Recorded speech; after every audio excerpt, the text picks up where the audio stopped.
time to defund this. You should know that we're not perfect. We're human, we're flawed. Just save us some grace for the sake of us all. We're holding that thin blue line, 'cause that's what we do. We don't do it for the glory, we do it for you. Hello, community. Thank you so much for tuning in to this special premiere of In the Lion's Den with Dr. Bill Lionberger. This is our premiere episode. I am super excited. You can catch Dr. Bill and his special guests every Thursday at 2 p.m. Central. Please make sure to follow Dr. Bill on CloutHub if you're not already, or his other social platforms. Dr. Bill is one of the original American frontline doctors. He's got 40 years experience in healthcare, 14 years experience in law enforcement. He's a qualified medical examiner and forensic examiner in his field. He is more than qualified to speak on all of the topics that he will be covering in his show, everything from law enforcement to the medical field. He'll be able to come from a professional, educated standpoint to share his wisdom between him and his guests to the world. And I am so excited. Dr. Bill, how are you doing? Doing great, Melissa. I'm excited today as well to finally bring In the Lion's Den and the content that we've been working on for quite some time. And we've got an amazing guest today. We've got a lineup of guests coming down the road that you're just going to find quite exciting and interesting to hear from. And so looking forward to getting going on it. Here we go.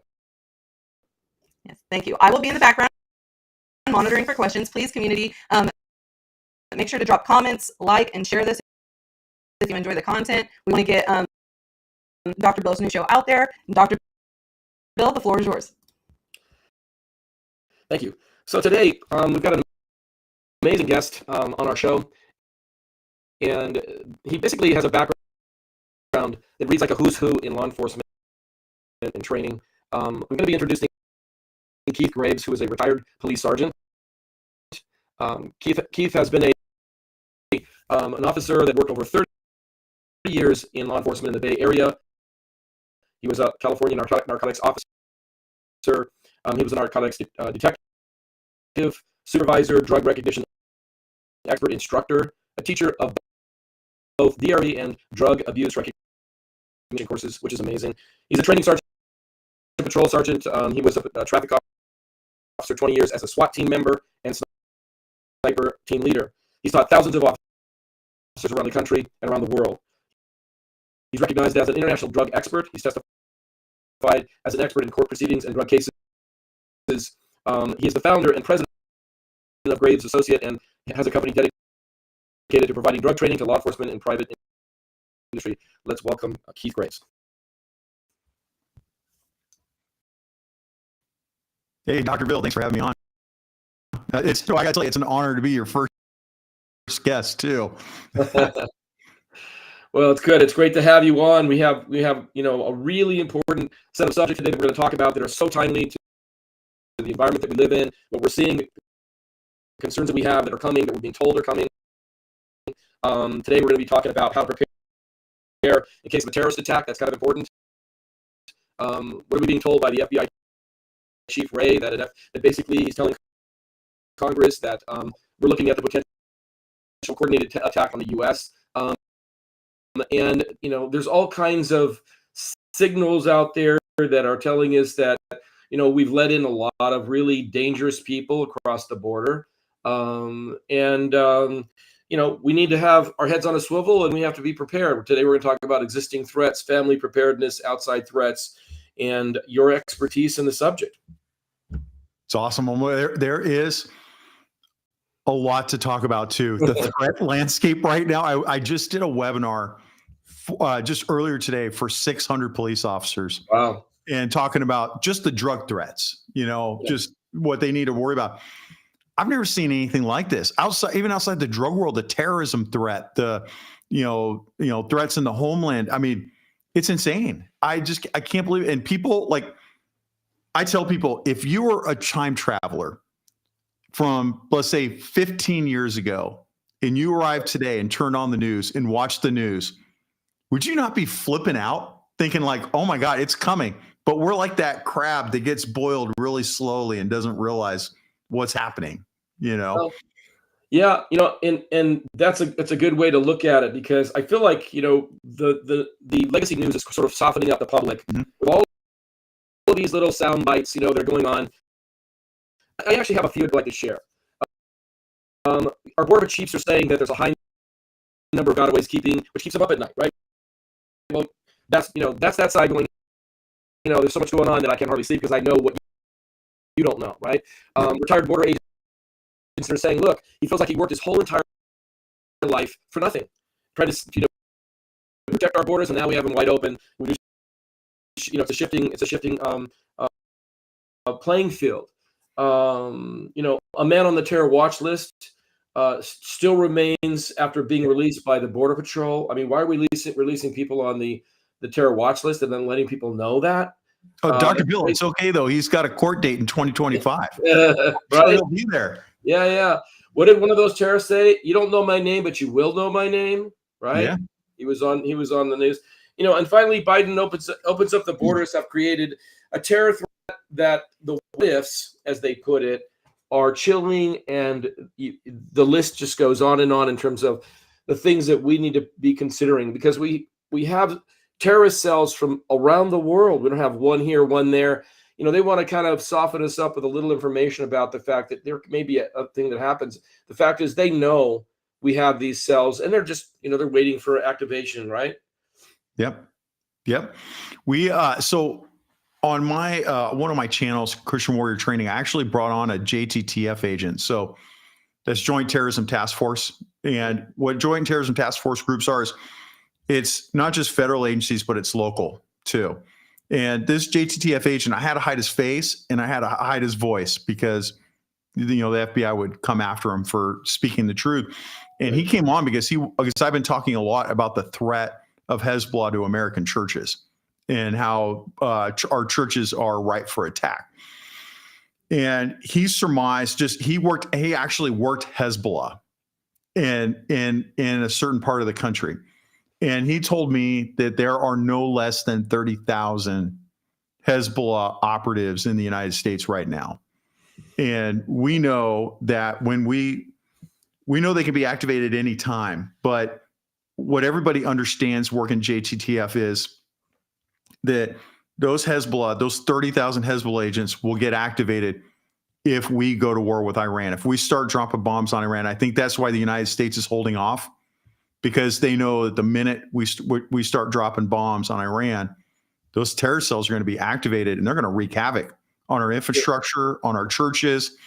And I think as something is coming when Homeland Security is telling citizens that something is coming and the homeland is going to be affected and it's going to affect everybody.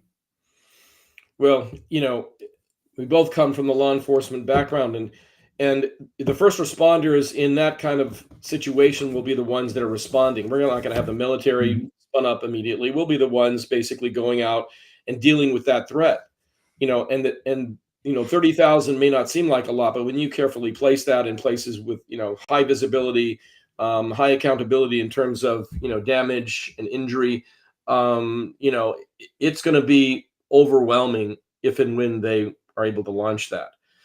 I have no doubt that our law enforcement and our civilians and our country will get a handle on it and take it out.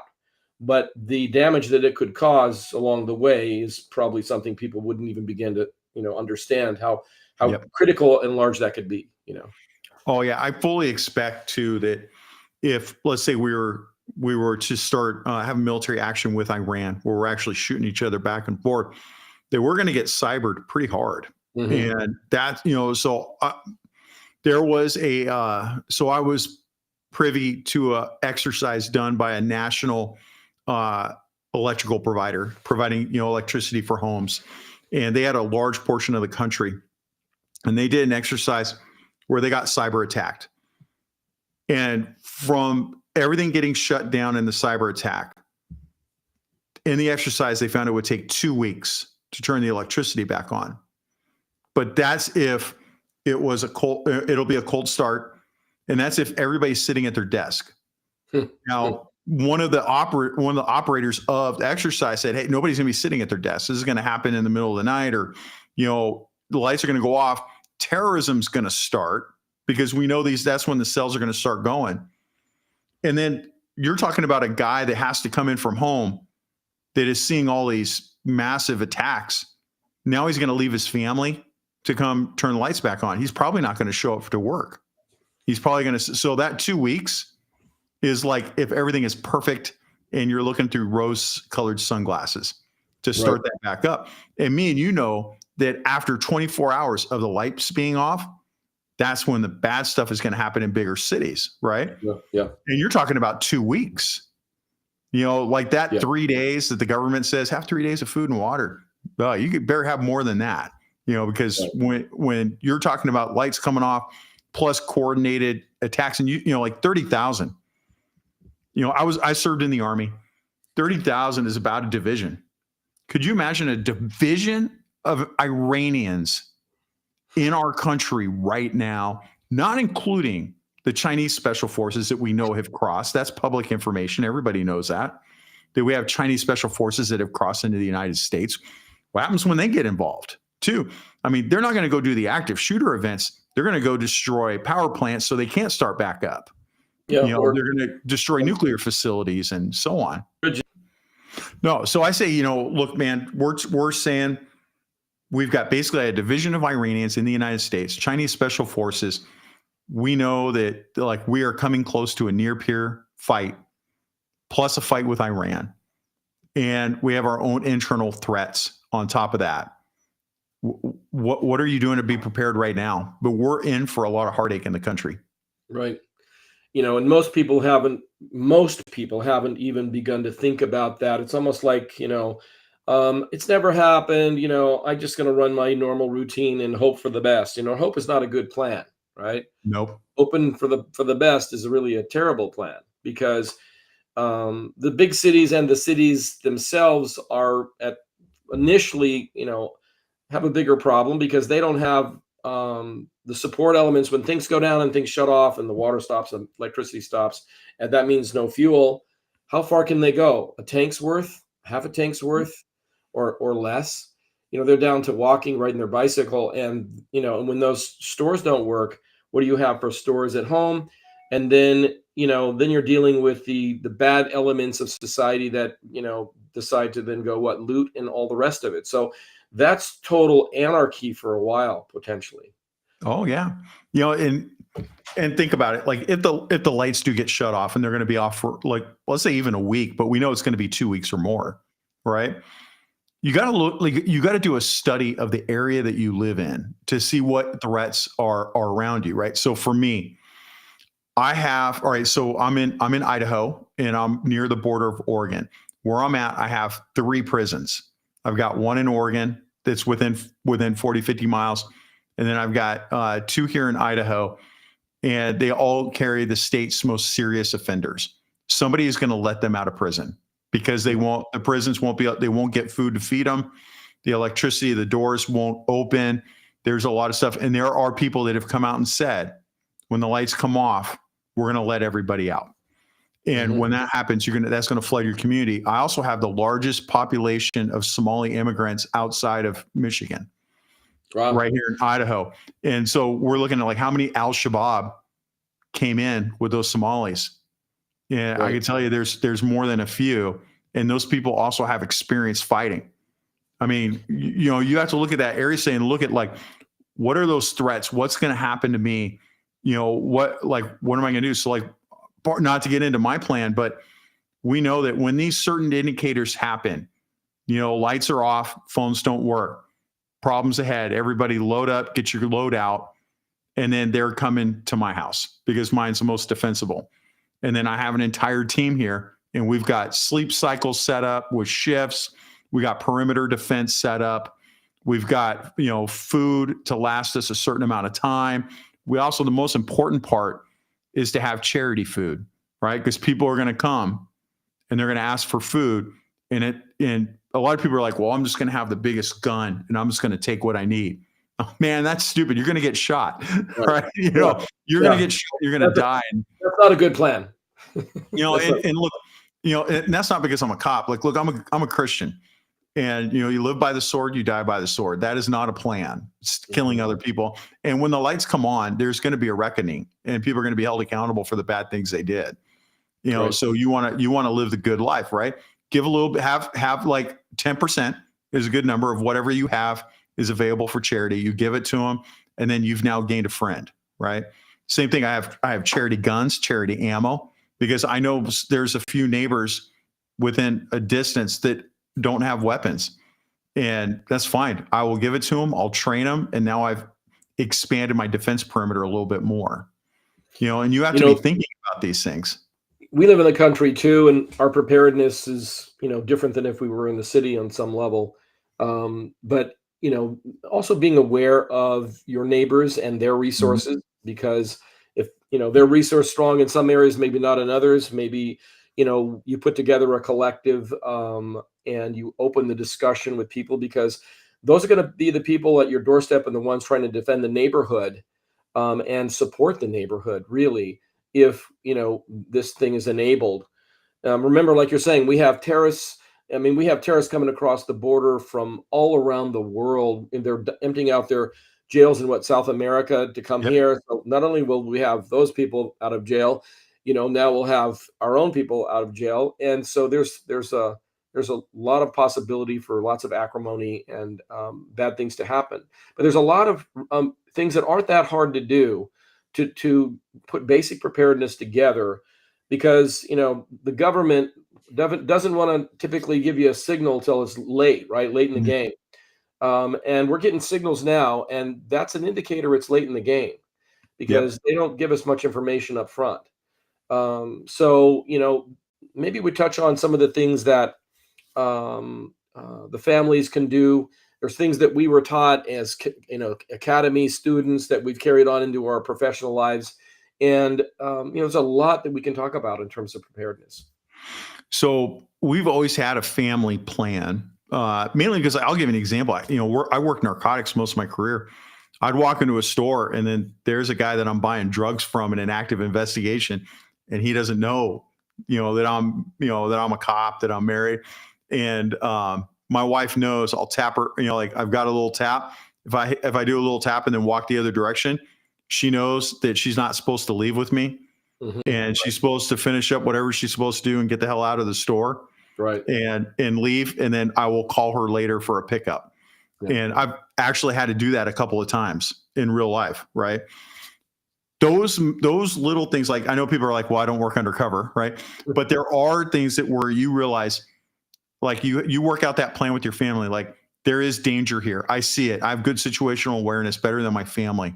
And I see something bad that's going to happen, and I want to cover their retreat. And so you give that warning, like, you know, heads up. Like, I'll give you a good one. We had a code word that we don't use it anymore, but we had a code word called avalanche. So if we were doing a search warrant or something like that, and something bad happened, we say avalanche, avalanche, avalanche 3 times on the radio. Everybody knew, it doesn't matter what it is, something bad is happening. Leave the same way you came in. Go to our last rally point, set up a perimeter, and hold, and then we'll reassess what happened. And I've had to do that a couple times on operations. So you can use a word like, you can look at your wife and just go avalanche, and then she knows, like, all right, it's go time. And you practice that. She gathers up the family, she starts moving, and then you do gray man, right? Don't like start pulling out your gun. Woohoo! Stay what, you know, it's just, I'm a normal guy, man. And you tell your wife avalanche really quietly, she starts moving with the kids. And then you're pulling out and you're doing the retreat. You leave your groceries, everything behind, start move out, right? You have a plan that, hey, the lights don't work. And I can tell you right now, I'm at the point now where when the lights turn off, the first thing I do is I look at my phone. And if I don't have signal on 5G or whatever I have, I know this is bad. This is bad. Yeah, it's real bad, right? Or the lights turn off and your phone just doesn't work, right? Everybody in the family knows, everybody in my response team knows. Gather up all your stuff and fall back to the house here. And then we're going to start setting up our hard perimeter, right? for other families, make sure that you have months worth of food. And I know a lot of you are like, well, I can't do that. A good way to do it is go look at the LDS website, the Latter-day Saints website. They actually have food storage areas where you can go there and you don't have to be a Mormon to go get this. And they actually have prepackaged canned food that's freeze dried that will last for 30 years. And it's cheap, like cheaper than the grocery store, right? Yeah. Because they're not really there to make a huge profit. I go to the LDS pantry a couple times a year to go buy a bunch of stuff, and I keep buying little bits, right? We're past the point of buying little bits. You need to take your savings, not deplete totally, but start buying months worth of freeze-dried food, and that LDS center is the best place to go. If you can't do that, go to a wholesale food place, that sells like big bags of beans, rice, all that. And then you've got to have some kind of water filtration system set up that you can filter water. I use a Berkey. It was fairly cheap. It's Berkey. It was fairly decent price. I also have I have 150 gallons of water ready to go. We're not going to smell nice, but we'll be hydrated at least, right? Sure. Yeah. And you should have a primary rifle and a primary pistol for everybody that is fighting age in your house. Mm-hmm. And you should have 2,000 rounds of rifle ammo per rifle and 1,000 rounds of pistol ammo per component, right? So everybody in my family has a primary rifle, but we have it split up in our group where we have a designated marksman. We've got assaulters, like we've set it up like a SWAT team, basically. I have a doctor in my group, which he's not going anywhere but staying here. Right. We have a doctor. We have all the medical supplies to go with it. Some of you may not be able to be in that point to go all out. The other thing I've done is my neighbors. I've contacted all my neighbors. We're all on, and it helps that most of them are LDS because I'm in a heavily Mormon area. Sure. But I've told them all, like, hey, you think bad things are happening? Yep. Let's organize. And we did. And we organized. And we have, it's called mutual aid agreement. We know that when something bad happens at one house, get on the radio. We all have same radios. We're on an encrypted frequency. And everybody can come on and say, I need help right now. And we do comms checks once a month. Mm-hmm. Everybody's on the same page. And then when that happens, it's go time. We can send people over, and then we can backdoor whoever's attacking them. We can go set up on whatever, blockade a road. We can do whatever needs to be done, because I don't think people realize, like, they might read a fiction book about the end of the world, and everybody all has kind of the same look at it, right? What you need to look at is what happened in Yugoslavia when Yugoslavia broke up. Yugoslavia was a pretty modern European country, and it broke up into what we now know as Serbia, Croatia, and some other countries. My daughter-in-law was born in Bosnia, and I talked to all of her family members who all fought in that war. And it's very interesting talking to them and hearing about the breakup and then how society basically collapsed. Right. And how fast it can collapse, because absolutely. Oh yeah. The whole situation can devolve quickly, and you tend to go to your most recently prepared thought process of what you've prepared for. It's the same with us in law enforcement. We do things over and over and over, and then we get in a situation and we tend to go right to the training mode that we've trained in versus something outside of that. You're listening to Keith in a fully squared away kind of planning program, which is amazing. Not everybody is going to be able to, necessarily get the terminology right, but they can get the basic ideas right in terms of preparedness. I mean, there are ways to, if you're thinking or there's something starting up, you can fill up the bathtubs in your house and have water supply, but you still are going to need that water filtration. They have personal filtration, higher volume filtration.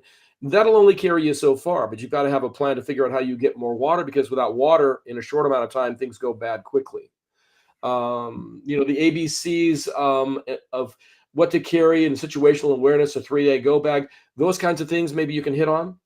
Yeah, real quick. So I love talking about this, and I love talking about guns. All right. But look, one of the things, our sponsors. If they're good people too, Pilgrim Ammo, I like them. So If you look at Christian warrior training, I talk about like how to secure your church. And one of the things I talk about is guys want to carry a little tiny gun because it's easy to conceal. Look, man, I worked narcotics in the San Francisco Bay Area. I carried concealed every day in the most anti-gun state, in the most anti-gun area within the most anti-gun state. I would carry routinely a very large size pistol concealed with no problem. Did I print? A little bit. But you know what? The people that knew that I printed, it doesn't matter. They looked at me like, oh yeah, he's like one of me, or he's, another criminal or whatever. Like nobody really thought anything about it, right? So a lot of people want to carry this super small pistol. If you're going to get in a gunfight, if I told you you're going to be in a gunfight today, 100% you're going to pick your biggest pistol and start carrying it. Right. But the problem is we don't know when that's going to happen, right? So at a minimum, you're going to need to carry a mid-size handgun, right? This is totally easy to conceal. I'm wearing this because I'm going to go out when we're done here, and this is what I'm going to carry, and it's going to blend in. If I know I'm going to be in a gunfight today, though, I'm going to carry this much bigger one, right? And so you need to carry the gun. Like a lot of people are like, well, I got a Canic. It's as good as a Glock. As good, but not, right? You want to carry the guns that you see modern militaries carrying. They get like you can go out and buy a Glock 19 used right now for about $350. And that's a bargain, right? I showed you some expensive ones. We're talking like you can buy $350, right? I'd rather you pay $350 for that handgun. Go buy 2,000 rounds of ammunition and go take a professional course. Right. And you still save money over one of the expensive guns, right? You need to have a 3-day go bag going in your vehicle, right? So if I leave here and I go to work about 20 minutes away, I need to be able to return on foot. Well, if it's 20 minutes by car, it's hours on foot. What kind of neighborhoods do I have to go through? So routinely, I'd be in Oakland, which Oakland is a bad city. I would go to Oakland. I'd be doing work there. What happens if the lights turn off and I couldn't start my car and I had to walk back home? I've got to go to some neighborhoods where they're going to jack me. And so a lot of people are going to want to wear like full, like, and they're go home bag. They've got camouflage, body armor, pistol belt, long AR. And all of those criminals in Oakland are going to think, I need that rifle. Target. Yeah, and they're going to dump you and then take all your stuff. What you want to do is be the gray man. And this is what I did in narcotics. And look at me. I don't look like a guy that can blend in to Oakland, California, right? But I can. I routinely walked around Oakland, haven't been robbed, I've had people try to rob me, and it did not work out well for them. Okay, but I'm alert. I know what's going on, but I blend in with the neighborhood. They wouldn't have tried to rob me if they knew I was a cop. They would have stayed away, right? But I blended in. I wore the clothes that looked like belonged to that neighborhood, and then my backpack, it wouldn't be a big Tactical backpack. It would be like this ratty ass looking Jansport pack that like makes it look like I'm some poor homeless guy. Whatever. I throw all my stuff in there, and then now I can change into those clothes, put that backpack on, but I still have water, food, everything else I need, and I start walking home. I've got my pistol, I've got my mags, and if trouble comes to me, I take care of it. And you're much less of a target. One of the things that comes up a lot is, well, what kind of a caliber should I consider, right? Our department once was on the 40 caliber side, and then we made an adjustment to a 9mm, which I think probably ends up being the least or the smallest caliber you maybe want to consider. But another part of that also is you need to train with what you carry. So you can't just carry something around and think that's great, but I don't train with it, very often. It needs to be something that you spend some time with, that you're comfortable with, so that when, if you need it, you know what it's going to do, and it's not something new to you. You're proficient with it, right? But what do you think about the caliber side? So on caliber size, look, as long as you carry, 10mm, 45, 9mm, 40 cal, it doesn't matter. Everybody's got their own opinion, right? Stay away from 380.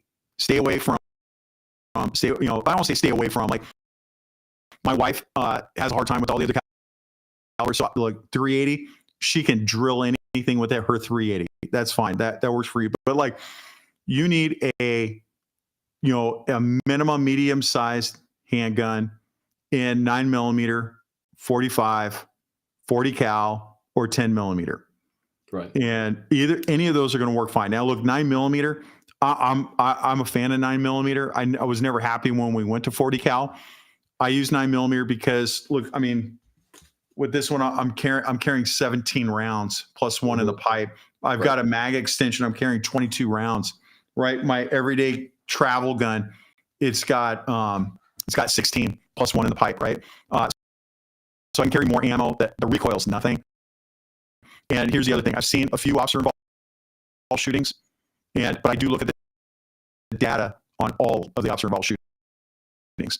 9 millimeter by far is dumping a ton of people because the way they make the ammo now. Right, go to Pilgrim Ammo, one of our sponsors. Right, they're good people.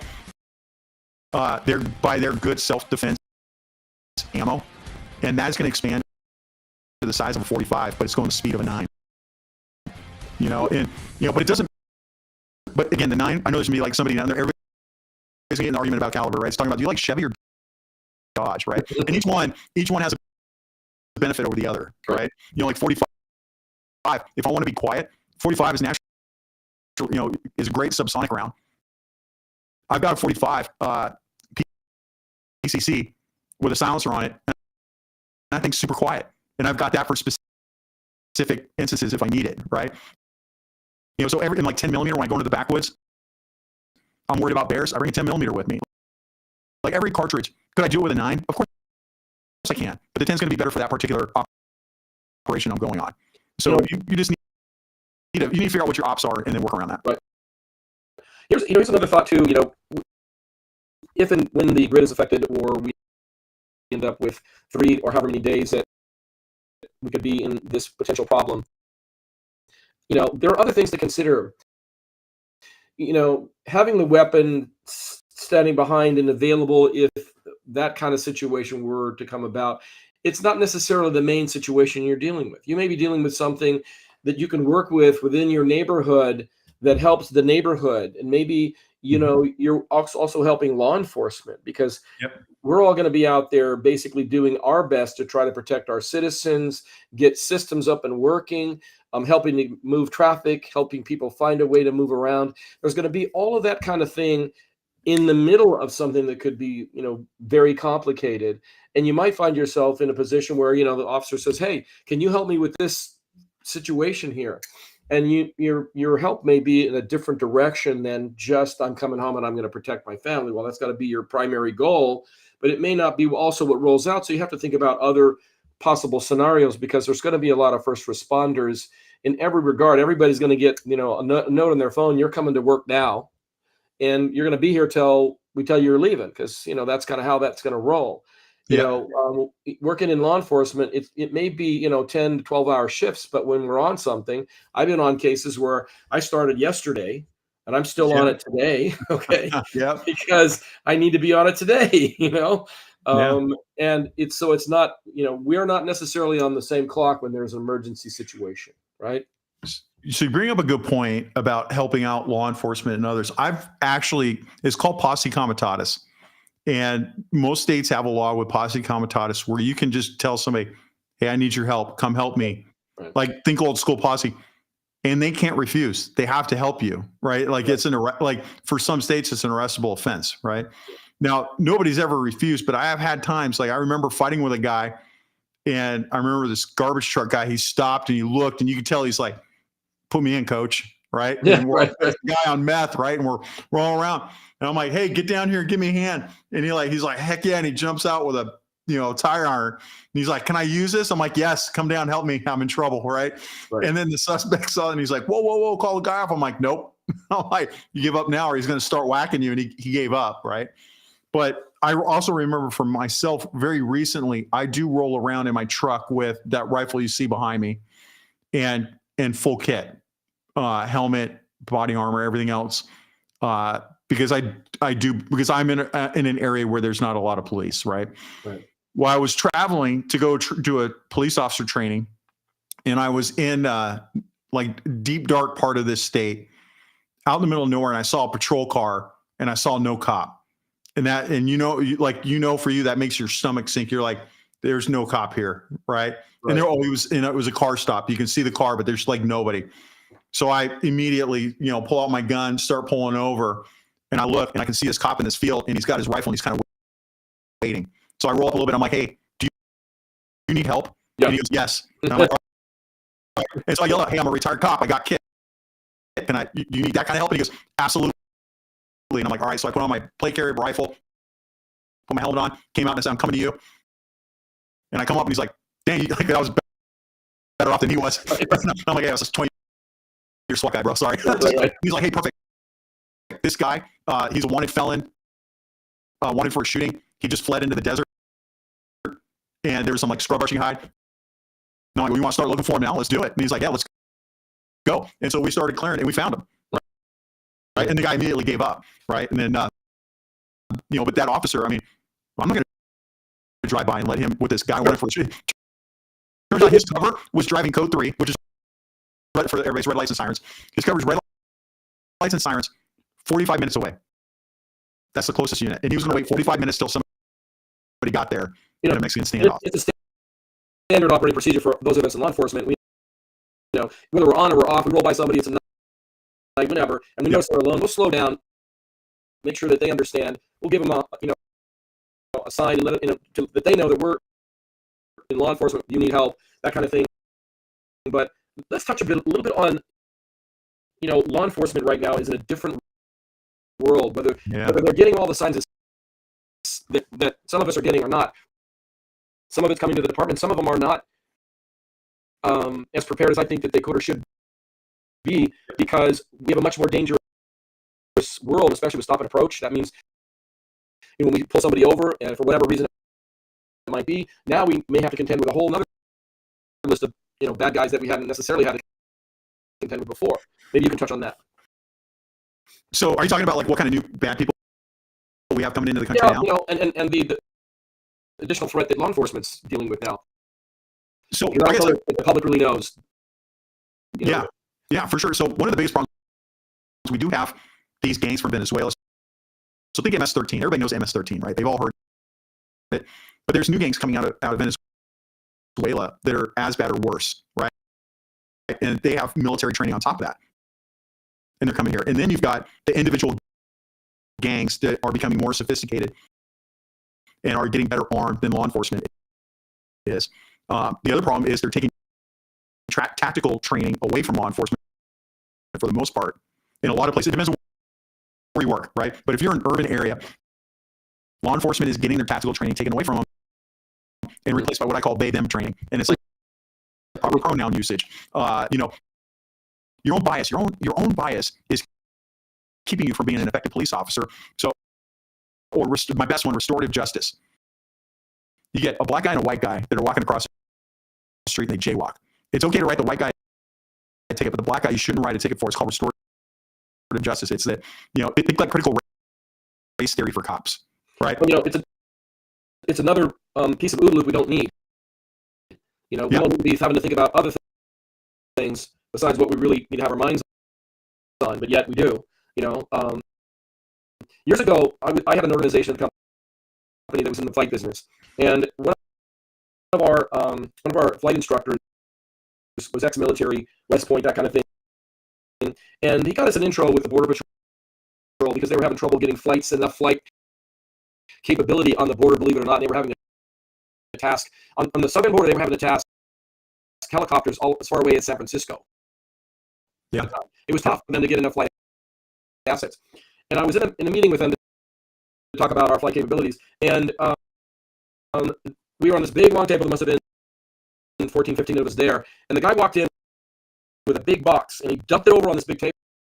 And he goes, "This is what we're up against. We're outgunned. We're outmanned. They have better technology, better capability than we do. Because they got the money, right? They've got so much money. It's like an endless supply of money.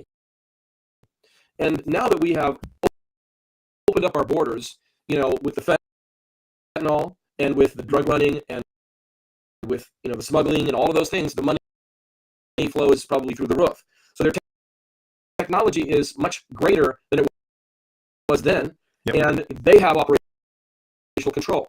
When I talk to my buddies in the border, they say basically they us around like pawns on a chessboard. Wherever they want us to go, they load in the people, and then they come in the other side because we don't have the assets to deal with it because we're being told that we must, process these people in the country. And again, that brings up the issues about the fentanyl and those issues. Maybe you can touch on some of that because you're the drug guy. Yeah, I am. So it's kind of a sad state. So, the fentanyl. Let's talk about that really quick. So the precursors are coming from China. China gives tax incentives to the chemical manufacturing companies to manufacture the precursors to make China.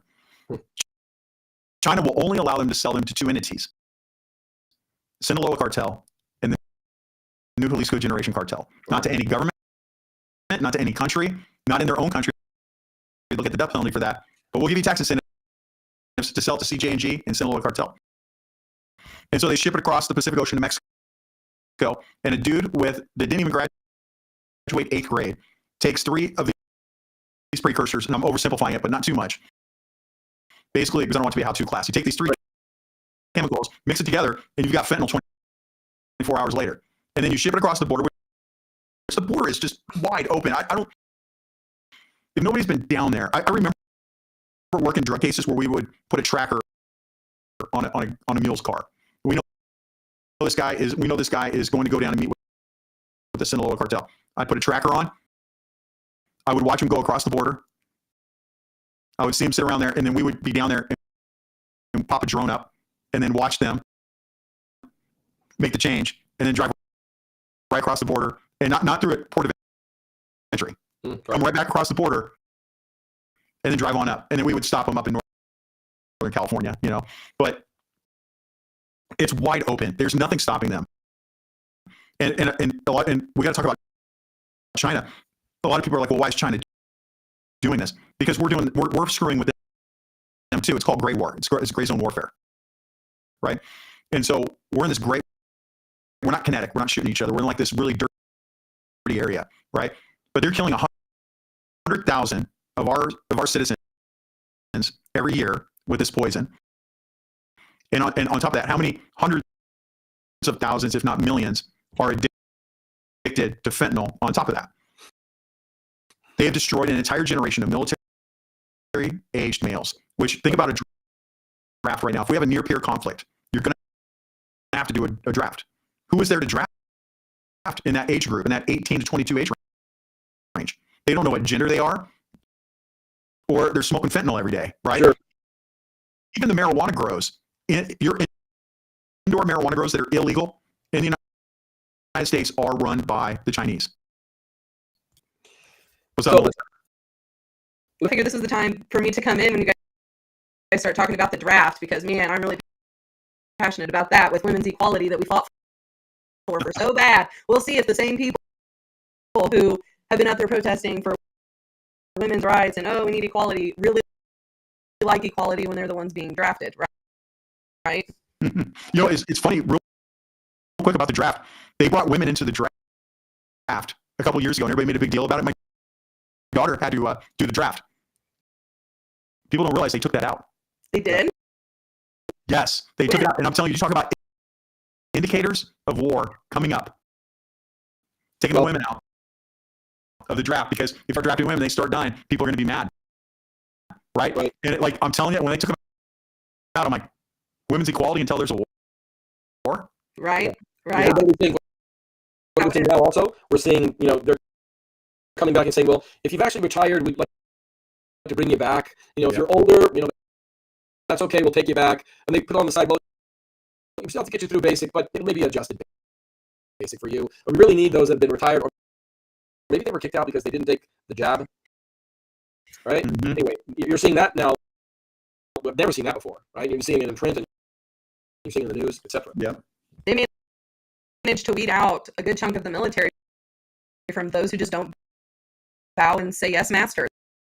That's literally see it, is that they weeded a military down to yes men, to people who don't critically think for themselves, but rather do what they're told, and that's kind of alarming.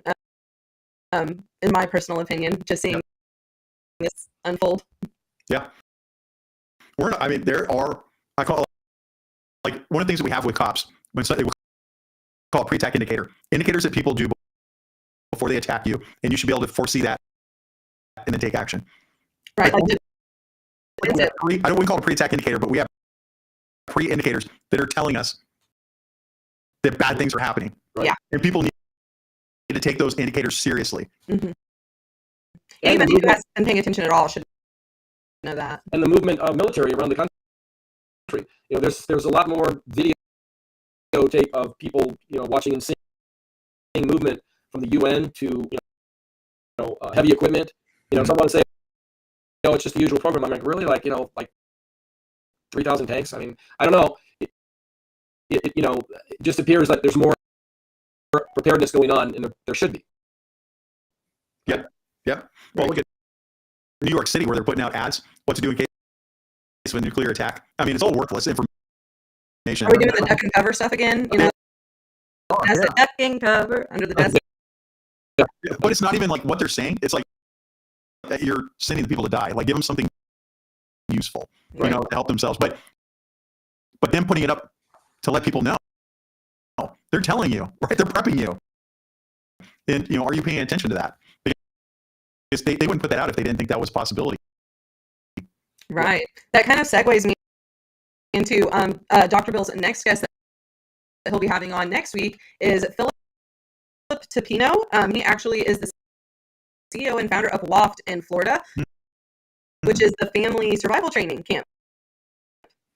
So that kind of ties into all of this, and I find that really exciting too, that even exists. I just wanted to thank Keith today for coming on the show. I know that it's almost like the opening salvo of the information, but I think we got a good start on covering these subjects. I think maybe we can do a follow-up, in the future to take it to the next level. But you've heard from one of the experts in the country that teaches law enforcement, that teaches civilians, it helps teach the churches, etc., on preparedness. And it's enough for you to learn it and know, keep your head on the swivel.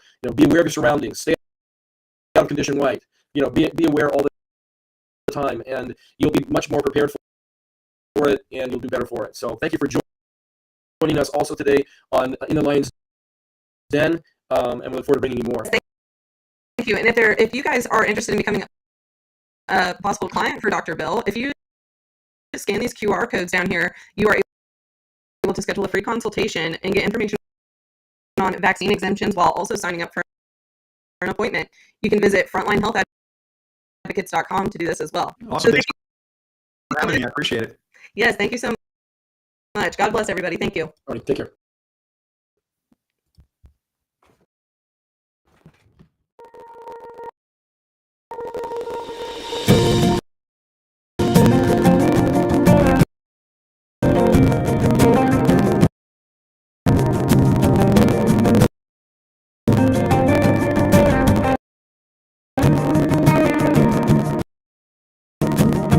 Lacing up those boots, strapping on that vest, spin that radio on, and a star in your chest. It's doing what we love, and doing what we do. We kiss our family goodbye before we go crazy world out there. Only the good Lord knows if we take that last call, the cavalry will be there to hold that line where we fall. We're holding that thin blue line, 'cause that's what we do. We don't do it for the Lord, we do it for you. No matter the price, we'll sacrifice. We will hold that line. We'll hold that line.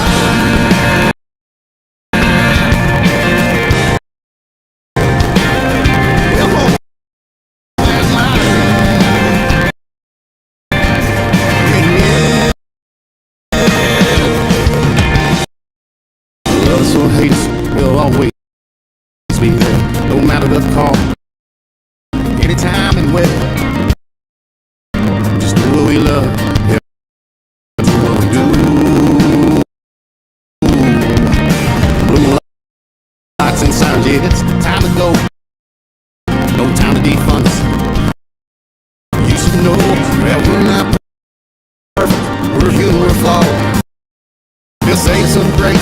sake of us all.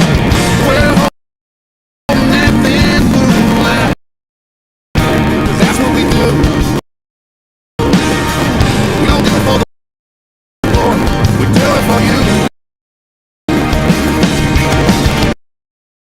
No matter the price, we'll sacrifice. We'll hold that.